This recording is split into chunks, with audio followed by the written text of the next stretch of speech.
Amigos y hermanos de Casa de Oración, sean bienvenidos a su programa Preguntas y Respuestas. Soy el hermano Marco Quinteros.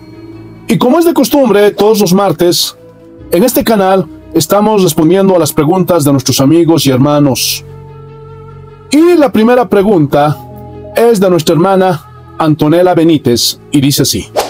Hola, Dios le bendiga, hermano. Mi pregunta es, ¿las lenguas en la iglesia son bíblicas? Porque veo y soy parte de las personas que se sienten muy perturbadas cuando esto sucede. En los cultos mi hijo no quiere ir al culto porque le da miedo cuando sucede esto.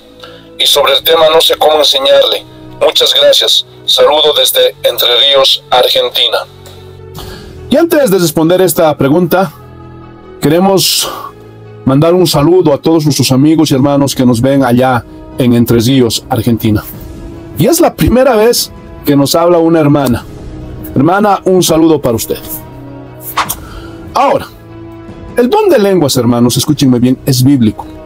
Lo que no es bíblico es lo que hacen la gran mayoría de pentecostales, neopentecostales y carismáticos.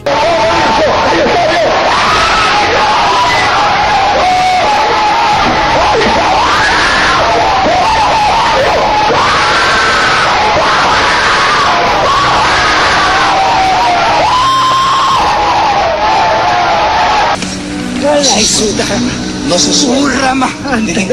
Hola, Mahaya. Reciben una recompensa. Ahí está la unción. Coro, tú me estás bien. Es para todos. No todos. Hay pentecostales que sí son verdaderos cristianos y son nuestros hermanos. Pero la gran mayoría de pentecostales no. Y en ese tipo de iglesias los cristianos actúan como locos, como dice Pablo. Primera de Corintios, capítulo 14, versículo 23. Si pues toda la iglesia se reúne en un solo lugar y todos hablan en lenguas y entran indoctos o incrédulos, ¿no dirán que estáis locos? Y ese tipo de iglesias, hermanos, parecen manicomios. Y no hay cómo respaldar lo que hacen esas iglesias pentecostales, neopentecostales y carismáticas desde la Biblia.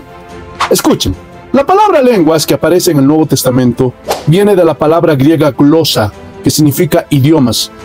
Es decir, esas lenguas son idiomas que Dios dio a su iglesia con un propósito. Escuchen, en los tiempos de los apóstoles de la iglesia primitiva, no había instituto de idiomas, no tenían Google Traductor.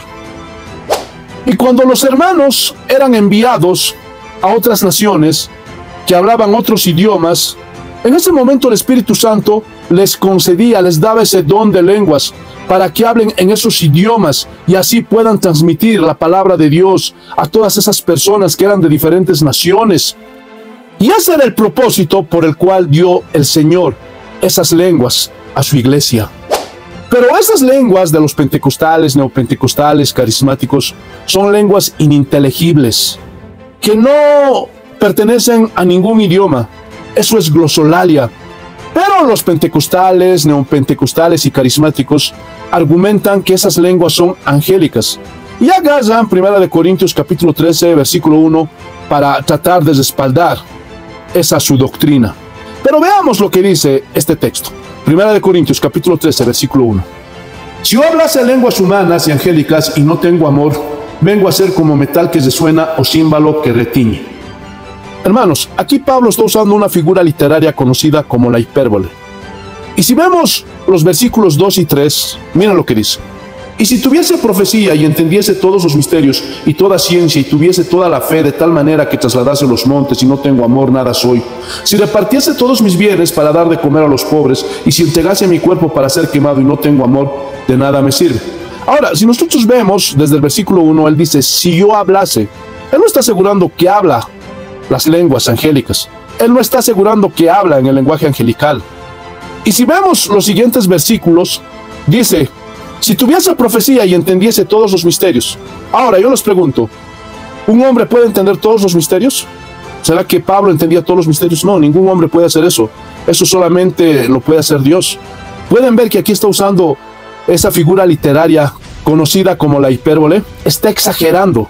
Ese es el propósito de esta figura literaria, exagerar las cosas para dar a entender una idea, un pensamiento.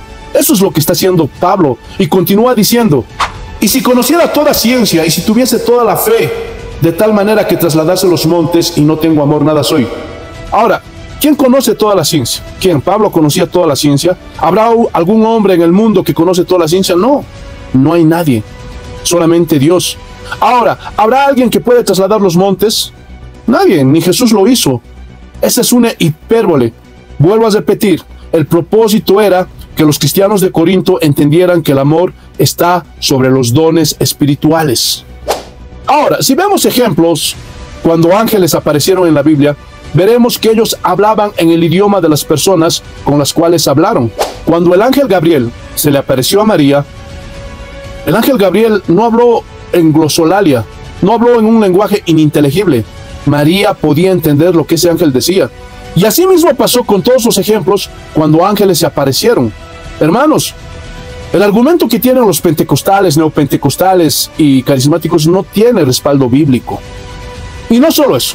Hermanos, la Biblia prohíbe que dentro de la iglesia hablen todos en lenguas. Primera de Corintios, capítulo 14, versículos 27 y 28.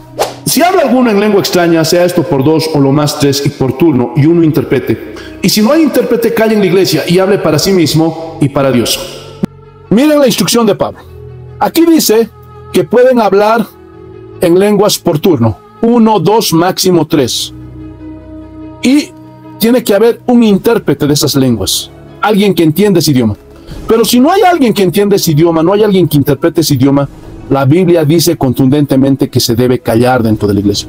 Pero eso no se ve en las iglesias de los carismáticos, pentecostales y neopentecostales, sino todos comienzan a hablar como locos, y la Biblia prohíbe eso. Hermanos, es una pena que los pentecostales, neopentecostales, carismáticos no entiendan que esto, hermanos, es un mandamiento del Señor. Esto no es algo que sale de nuestra subjetividad. Porque muchos dicen, los reformados están en contra de las lenguas y prohíben que nosotros hablemos en lenguas. No, nosotros ¿quiénes somos para prohibir?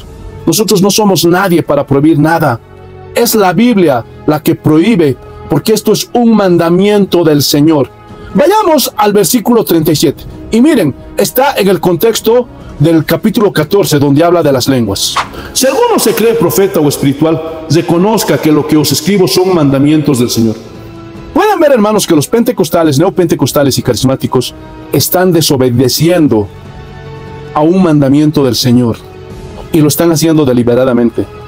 Que tengan cuidado esos pentecostales, neopentecostales y carismáticos que no están obedeciendo este mandamiento del Señor. Pero no solo eso.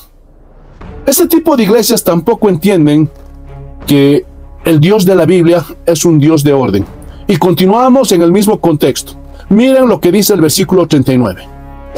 Así que, hermanos, procurad profetizar y no impidáis el hablar en lenguas. Versículo 40. Pero hágase todo decentemente y con orden. ¿Pueden ver que dentro de la iglesia todo debe hacerse decentemente y con orden? La Biblia prohíbe contundentemente todo ese desorden, todo ese caos que se ven en la gran mayoría de iglesias pentecostales, neopentecostales y carismáticas. Vuelvo a repetir, no es en todas las iglesias pentecostales, porque hay pentecostales serios que sí entienden la escritura y sí obedecen al Señor. La segunda pregunta es de nuestra hermana Elizabeth Reyes López. ¡Qué bien, hermanos! Dos hermanas que hoy día nos escribieron para hacernos preguntas. Y dice así. Dios le bendiga, hermano Quinteros. Y si la mujer sufre por ser golpeada y agredida verbal y psicológicamente, ¿también se puede pedir la carta de divorcio? Ahora, si una mujer es agredida física y verbalmente, la pregunta es, ¿puede pedir el divorcio? La respuesta es sí. ¿Por qué? Porque inclusive la vida de esa mujer puede correr riesgo, porque ese hombre puede terminar asesinándola. Hoy día se ven muchos casos de feminicidios, hombres que matan a sus esposas. Pero todo esto surge, hermanos, porque tal vez esa mujer, siendo cristiana, desobedeció el mandato del Señor y se casó en yugo desigual, como dice 2 Corintios capítulo 6, versículo 14, y lo vamos a leer.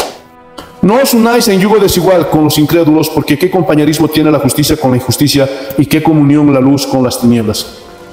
Y tal vez esa muchacha, esa mujer no hizo caso a la palabra de Dios, no hizo caso a la recomendación de sus papás, del pastor, y deliberadamente se casó con un impío en yugo desigual, y le vinieron las consecuencias.